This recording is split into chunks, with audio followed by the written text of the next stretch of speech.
स्वामी मनोज्ञा लोईवाल और आज हम आपको बताएंगे कि आखिरकार मां काली पर इतना कोहराम क्यों मचा हुआ है। दरअसल महुआ मोइत्रा ने मां काली पर किए गए एक सवाल पर कार्यक्रम में ये कह दिया that I look at her. उनके लिए वो मांस खाने वाली और मदिरा स्वीकार करने वाली एक देवी है।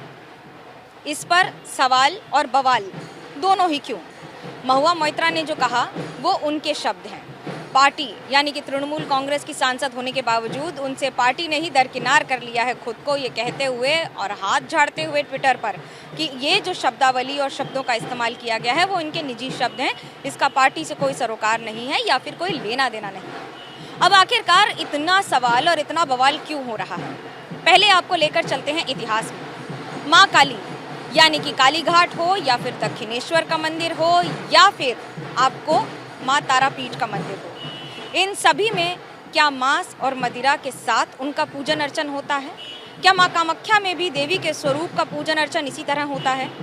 देखिए, दो बातें हैं। पूजन अर्चन कुछ जगहों पर किस तरह से होता है उसका एक स्वरूप और उसका एक पूरा वर्णन है कि किस तरह से कौन सी पूजा में भोग लगेगा, जिसमें भोग के तौर पर उनके सामने बलि चढ़ाई जाती है। माँ काली के सामने बलि चढ़ाना बड़ी बात है, वो भी तब जब आपकी कोई मन्नत पूरी हो जाए या फिर काली पूजा हो या फिर बड़ी पूजाएं जैसे विपत्तारिणी पूजा या फिर बाकी सारी पूजाओं पर अगर आपने कोई मन्नत मांगी हो तो ज़रूरी नहीं है कि बलि चढ़ाई ही जाए।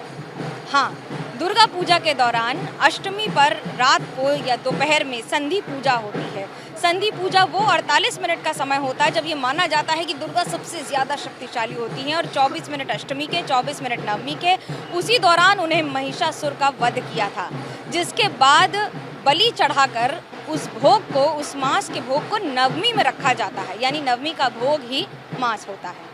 लेकिन मदिरा क्यों? मदिरा का इस्तेमाल कई जगह तांत्रिक पूजाओं में किया जाता है, वो भले ही तारापीठ हो जहाँ पर शमशान घाट पर पूजन अर्चन होता है या फिर कामाख्या हो जहाँ पर बगलामुखी के मंदिर में पूजन अर्चन ही मदिरा पान के साथ होता है, क्योंकि तंत्र में इतनी शक्ति लगती है कि उस शक्ति के लिए आपके स्वरूप के तौर पर, वो चाहे हवन हो या फिर पूजन के तौर पर, उसका इस्तेमाल किया जाता है। लेकिन क्या ये पान ये उनके चेहरे पे लगाकर या फिर उनको खिलाया जाता है, पिलाया जाता है, ऐसा कुछ है? भोग है, भावना है। लेकिन जब ये भावना किसी को ठेस पहुंचा दे और आपके शब्द आपकी भावना को व्यक्त करने के साथ साथ किसी और की धार्मिक भावना को ठेस पहुंचा दें, तो क्या ये सच है? क्या ये सत्य है? क्या ये ठीक है? क्या ये गलत है? इस बात पर हम आज बिल्कुल भी चर्चा नहीं कर रहे हैं। हम आपको सिर्फ वो बातें बता रहे हैं जो होती हैं, होती रही हैं और आने वाले कई वर्षों तक बतौर एक परंपरा होती रहेंगी। माँ को भोग चढ़ाना आम बात है। पश्चिम बंगाल हो, पूर्वोत्तर भारत हो या फिर ऐसे बहुत सारे मंदिर हैं जहाँ पर बलि चढ़ती है और कई ऐसे मंदिर हैं जो पूरी तरह से सात्विक मंदिर हैं, जहाँ पर बलि नहीं चढ़ती, जहाँ पर अंडे का इस्तेमाल तक नहीं होता, जहाँ पर कभी भी बकरा, गाय, भैंस, किसी भी तरह की बलि नहीं चढ़ाई जाती। अब ये तो शक्ति की बात। अब आते हैं राजनीति पर। देखिए, राम हो, काली हो, महादेव हो, जब तक धर्म की राजनीति और राजनीति का धर्म होता रहेगा तब तक हर देवादिदेव, हर भगवान को, हर देवी को इस राजनीति के सफ़र से गुजरना पड़ेगा। खास तौर से कलयुग में जहाँ पर राजनीति धर्म पर बहुत बुरी तरह और बहुत बड़ी तरह, दोनों तरह से आधारित है। तो आखिरकार महुआ मोइत्रा ने जो कहा उस पर सवाल क्यों? महुआ मोइत्रा खुद स्वयं काली भक्त हैं। काली भक्त मुख्यमंत्री ममता बनर्जी भी हैं और काली पूजा जो कि दीपावली की अमावस्या पर ही होती है, उस रात को, उस पूरे दिन ममता बनर्जी उपवास रखती हैं, पूजन अर्चन करती हैं और उसके बाद प्रसाद जो होता है भोग का, उसको बांटा जाता है। ये एक ऐसी पूजा है जो खुद वो जब भी करती हैं अपने घर पर ही करती हैं और मुख्यमंत्री आवास पर ही सबको न्योता दिया जाता है, यानी कि खुद कभी किसी मंदिर जाकर पूजा नहीं करती हैं, अपने घर पर करती हैं। काली मंदिर की उन कितनी बड़ी भक्त हैं इससे पता लग जाता है, क्योंकि उनका घर ही काली घाट से पैदल चलने की दूरी पर है। आधा किलोमीटर की दूरी पर भी नहीं है मुख्यमंत्री ममता बनर्जी का घर, और काली घाट के नाम से ही विख्यात भी होता है। तो काली पर राजनीति में पार्टी ने क्यों हाथ झाड़ा?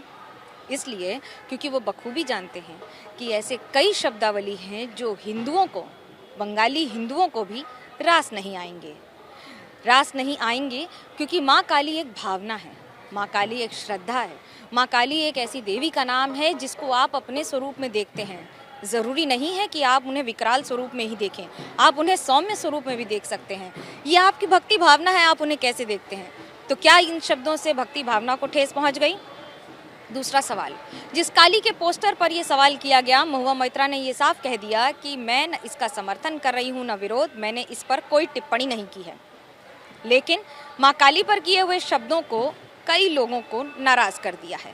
अब इन्हीं शब्दों के आधार पर कहीं उन पर एफआईआर हो रही है। मध्य प्रदेश में तो बीजेपी मोर्चा निकाल रही है और रास्ते पर जुलूस निकाल रही है, महिला मोर्चा सड़क पर उतर गई है, स्लोगन्स और न जाने कितनी सारी बातें अब राजनीति के तौर पर शुरू हो गई हैं। बीजेपी ने तो छीटाकशी यहाँ तक पहुँचा दी है, सवाल करते हुए खुद लीडर ऑफ अपोजिशन, विरोधी पक्ष के नेता, बंगाल के और विधायक शुभेंदु अधिकारी ने ये सवाल कर दिया है, कहते हुए कि जब बीजेपी के खिलाफ तृणमूल कांग्रेस की सरकार में कोलकाता पुलिस और पश्चिम बंगाल पुलिस लुकआउट नोटिस जारी कर सकती है नुपुर शर्मा के सवालों पर, तो आखिरकार महुआ मोइत्रा के शब्दावली पर और उनके उठाए गए शब्दों पर, उनके द्वारा बोले गए शब्दों पर सवाल क्यों नहीं और रिटन यानी कि किसी भी तरह की कार्रवाई क्यों नहीं।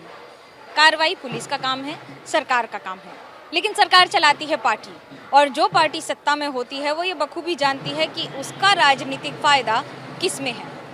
इसका राजनीतिक फायदा किस में है ये सब जानते हैं। लेकिन एक दिलचस्प बात ज़रूर है कि क्या जो काम राम नहीं कर सके वो काम काली कर दिखाएंगी बंगाल में। फिलहाल लड़ाई तो अब शुरू हुई है। कैमरा पर्सन सूरज पांडे और मुझे मनोज्ञा लोईवाल को दीजिए इजाज़त। जल्दी जुड़ेंगे आपसे और फिर बताएंगे विस्तार में कि आखिरकार पर्दे के पीछे क्या है। एबीपी न्यूज़ पर।